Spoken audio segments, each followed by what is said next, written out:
صل على محمد وآل محمد.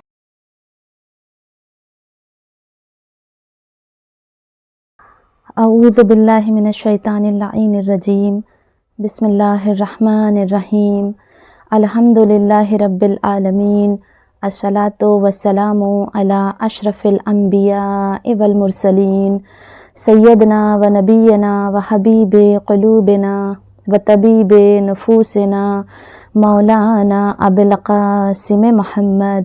اللہم صل علی محمد وآل محمد وعجل فرجہم.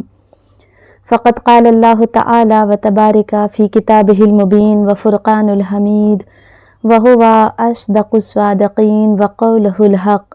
بسم اللہ الرحمن الرحیم. هل يستوي الذین یعلمون والذین لا یعلمون. اللہم صل علی محمد وآل محمد وعجل فرجہم. محترم ناظرین، السلام علیکم ورحمۃ اللہ وبرکاتہ. امپورٹنس آف ایجوکیشن کے سلسلے میں سلسلہ درس کی ایک اور کڑی جو آپ کے سامنے پیش کرنے جا رہے ہیں کہ اسلام میں ایجوکیشن کا کتنا زیادہ امپورٹنس ہے، اس کی کتنی زیادہ اہمیت ہے.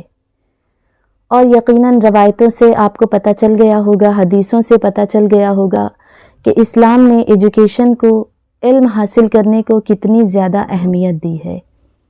اور انسان تب تک علم حاصل نہیں کر سکتا جب تک اسے کتابیں پڑھنے کی عادت نہ ہو. یعنی کہ کتابوں کی بہت زیادہ اہمیت ہے، اور کتابوں کو کہا گیا ہے کہ علماء کا باغ ہیں. اور جسے کتابیں پڑھنے کی عادت ہوگی اس کا دل ٹی وی ڈراموں وغیرہ میں، یعنی بیکار کی چیزوں میں اس کا دل نہیں لگے گا. وہ جب بھی اسے وقت ملے گا وہ کتابیں پڑھے گا. اور جس طرح سے کہا جاتا ہے کہ انسان جب کسی باغ میں جاتا ہے تو اس کا دل باغ باغ ہو جاتا ہے، گارڈن گارڈن ہو جاتا ہے، اسی طرح کتابوں کو کہا گیا ہے کہ کتابیں علماء کا باغ ہیں، کہ جب وہ کتابوں کو پڑھتا ہے تو اس کا دل گارڈن گارڈن ہو جاتا ہے، اسے مزہ آتا ہے. اور یہ اس کی تنہائیوں کی بھی ساتھی ہیں. امام فرماتے ہیں کہ اگر میرے پاس قرآن کی ایک آیت بھی موجود ہو، فقط ایک آیت، تو یہ میری تنہائی کی وحشت کو دور کرنے کے لیے کافی ہے. اب آپ سوچئے کہ کتابوں کا اور پڑھنے کا کتنا زیادہ امپورٹنس اور کتنی زیادہ اہمیت ہے کہ آغا خمینی کو جب جلا وطن کیا گیا تھا تو انہیں کتابیں رکھنے کی بھی اجازت نہیں تھی. بس 1 2 3 کتابیں رکھنے کی اجازت تھی، تو انہوں نے کہا تھا کہ بس مجھے قرآن شریف دے دیا جائے، مفاتیح الجنان دے دی جائے، اور صحیفہ کاملہ دے دی جائے، یہ میرے لیے کافی ہے. تو کتابیں عالم کی تنہائی کی ساتھی ہیں. اور دیکھیے، ہر شخص کے پاس تھوڑی بہت کتابیں تو ہونی ہی چاہیے. الماری میں ایک شیلف کتابوں کا بھی ہونا چاہیے. جس طرح سے ہر ایک چیزوں کے لیے ایک شیلف ہوتا ہے، اسی طرح کتابوں کے لیے بھی ایک شیلف ہونا چاہیے، ایک چھوٹی سی لائبریری ہونی چاہیے. لیکن آج کے دور میں کتابیں ہاتھوں میں نظر ہی نہیں آتی، اور لائبریری جانا اور اس سے استفادہ کرنا معاشرے میں نظر ہی نہیں آتا. کسی نے اسی پر کہا ہے کہ ہوٹلز پہ ہوٹلز کھلتے جا رہے ہیں اور لائبریریاں ڈھونڈنے سے نہیں ملتی. یہی وجہ ہے کہ انسان کے دماغ سکڑتے جا رہے ہیں اور پیٹ بڑھتے جا رہے ہیں. اور جب سے موبائل فونز آئے ہیں تب سے تو کتابیں ہاتھوں میں بالکل نظر نہیں آتی. پہلے تو پھر بھی کوئی لوگ کتابیں پڑھ لیا کرتے تھے، مگر جب سے موبائل فون آیا ہے اب کوئی کتابوں کو پڑھنا نہیں چاہتا. اور اس لحاظ سے کتابیں بالکل بے قیمت سی ہو کر رہ گئی ہیں کہ ان کی کوئی ویلیو ہی نہیں ہے. تو اس لحاظ سے دیکھا جائے تو لائبریریوں کو دوبارہ بسانے کی ضرورت ہے. مغربی ممالک میں ہم نے اکثر دیکھا ہے کہ چھوٹے چھوٹے بچے بھی کتابیں پڑھتے ہوئے نظر آتے ہیں. ایک دفعہ کوئی ایک صاحب تھے جو کہ ابراڈ میں ہی میٹرو میں ٹریول کر رہے تھے،